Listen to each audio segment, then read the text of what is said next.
Hello guys, এইমাত্র আমরা ত্রিভুবন আন্তর্জাতিক বিমানবন্দরে এসে পৌঁছালাম নাগরকোট থেকে। আমরা নাগরকোট রিসোর্টে ছিলাম একদিন। আমরা যাচ্ছি ঢাকাতে।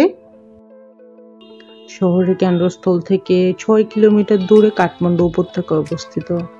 এটি নেপালের একমাত্র আন্তর্জাতিক বিমানবন্দর এবং 1949 সাল থেকে একটি বিমান ঘাঁটি হিসেবে কাজ করছে। এটি রাজা মহেন্দ্র 1955 সালে উদ্বোধন করেন এবং 1964 সালে বর্তমান নামে পরিচিত হয়। শুরুতে এটি ঘাসের রানওয়ে ছিল। 1957 সালে কংক্রিটের আস্তরণ স্থাপন করা হয় এবং বেশ কয়েকবার সম্প্রসারণ করা হয়। ত্রিভুবনে প্রথম জেট বিমান নামে 1967 সালে এবং জেট বিমান নিয়মিত পরিচালনা শুরু করে 1972 সালে। এই বিমানবন্দর একটি অভ্যন্তরীণ এবং একটি আন্তর্জাতিক টার্মিনাল আছে। বর্তমানে এশিয়া, মধ্যপ্রাচ্যের প্রায় 30টি আন্তর্জাতিক বিমান পরিষেবা নেপালকে সংযুক্ত করেছে এবং কয়েকটি নেপাল এয়ারলাইন্সের হাব হিসেবে ব্যবহৃত হচ্ছে। 2001 সালে নেপাল এয়ারলাইন্স তাদের ফাস্ট ফুড এবং লন্ডন ফ্লাইট স্থগিত করে, যার ফলে ইউরোপের সাথে নেপালের সরাসরি যোগাযোগ বিচ্ছিন্ন হয়।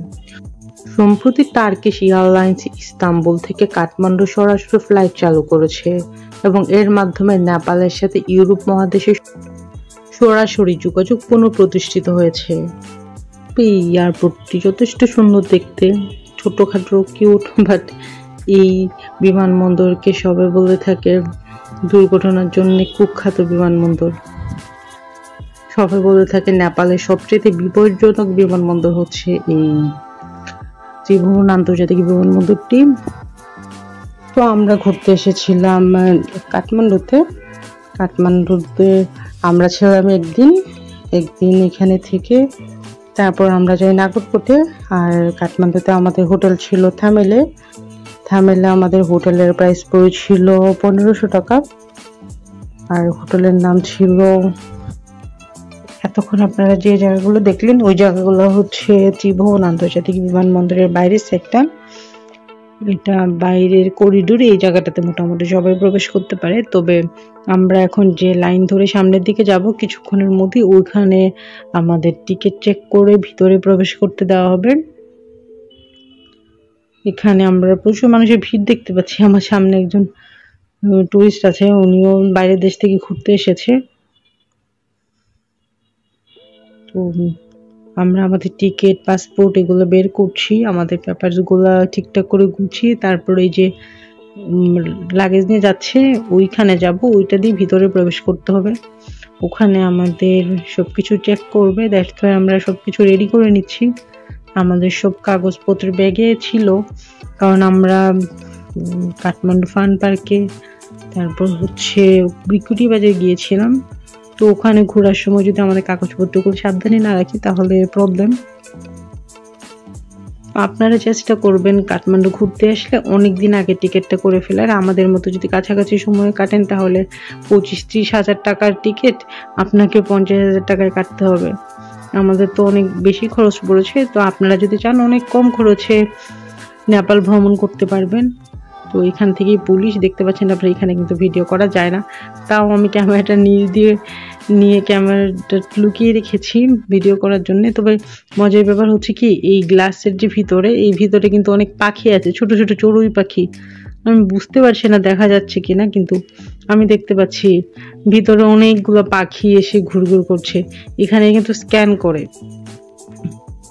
সামনে স্ক্যান মেশিন দেখতে পাচ্ছেন, ওখানে আমাদের ব্যাগেজগুলো স্ক্যান করে ভিতরে রাখা হবে। যাক, মোটামুটি স্ক্যান করে আমরা ভিতরে চলে এসেছি। এটা হচ্ছে বাস, মাঝখানে আমাদের ইমিগ্রেশন হয়, ওই জায়গাটাতে আমরা ভিডিও করিনি।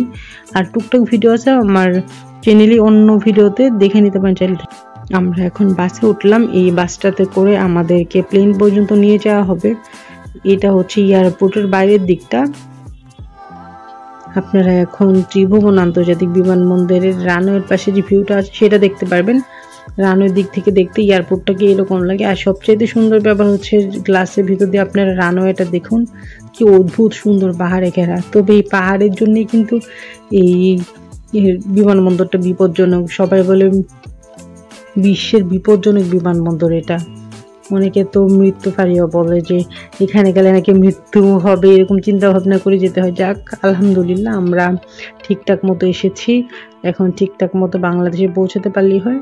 যেতে যেতে আপনারা রানওয়ের ভিউটা দেখেন, অসম্ভব সুন্দর। আর এখানে মেঘের যে খেলা অদ্ভুত রকম, এই দেখা যায় যে রোদ এই কালো মেঘে আকাশ ছেয়ে যায়।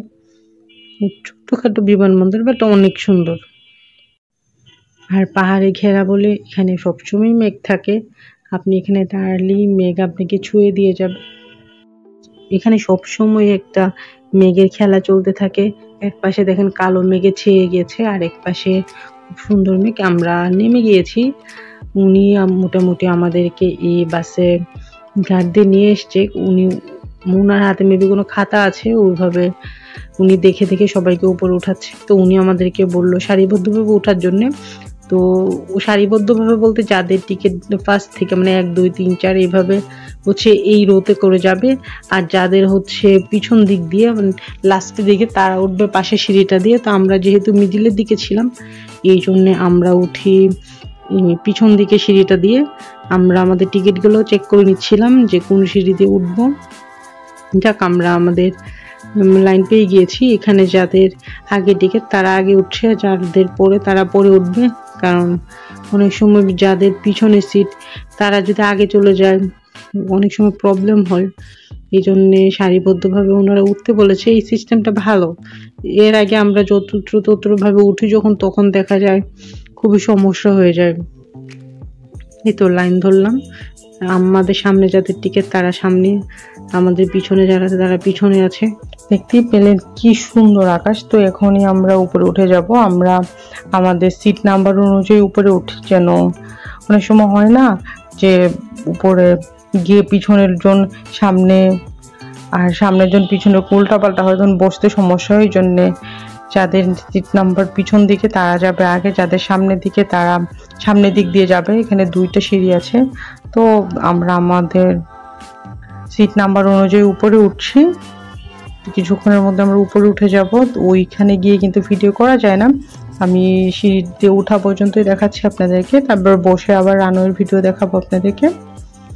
তো রানওয়ের ভিডিওটা দেখাবো অন্য ভিডিওতে। সেই পর্যন্ত ভালো থাকবেন। আর কিছুক্ষণের মধ্যে উপরে উঠে আমি ক্যামেরা অফ করে দিব। অসম্ভব সুন্দর ভিউটা। আর প্লেনটা ছোটখাটো হয়, আশপাশটা দেখানো যাচ্ছে, কারণ বড় প্লেনগুলোতে আসলে এরকম ছোট সিঁড়িতে উঠানো হয় না। বড় একদম এই যে হোলের মতো সিঁড়িগুলো থাকে, টানেলগুলো, ওগুলা দিয়ে প্রবেশ করানো হয়।